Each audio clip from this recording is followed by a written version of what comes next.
નાગાલેન્ડમાંથી હથિયારોની હેરાફેરીને લઈને Surendranagar એસઓજીએ press conference યોજી મણિપુર અને નાગાલેન્ડમાંથી શંકાસ્પદ રીતે હથિયારના લાયસન્સ મેળવનારાઓ સામે પોલીસે ગુનો નોંધી કાયદેસરની કાર્યવાહી હાથ ધરી. સુરેન્દ્રનગર એસઓજીએ સમગ્ર કૌભાંડમાં 17 જેટલા શખ્સો પાસેથી 25 જેટલા હથિયારો કબજે કર્યા, જેમાં 5 પિસ્ટલ, 12 રિવોલ્વર, 216 કાર્ટીસ હથિયારો કબજે કરાયા છે. આરોપીઓએ મણિપુર અને નાગાલેન્ડમાંથી હથિયારો મેળવ્યા હોવાની પોલીસ સમક્ષ કબૂલાત પણ કરી.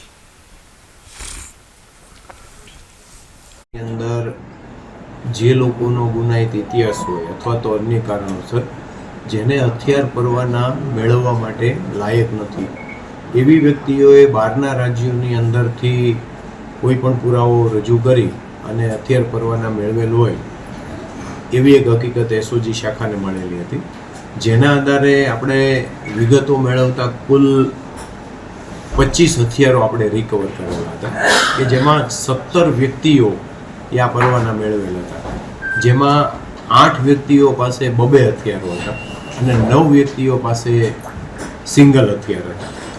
આ બધા હથિયારો અને એમના લાયસન્સોની ચકાસણી કરતા 10 ઈસમોને નાગાલેન્ડ ખાતેથી અને 7 ઈસમોને મણિપુર ખાતેથી આ પરવાના છે એ ઇસ્યુ થયેલા હતા.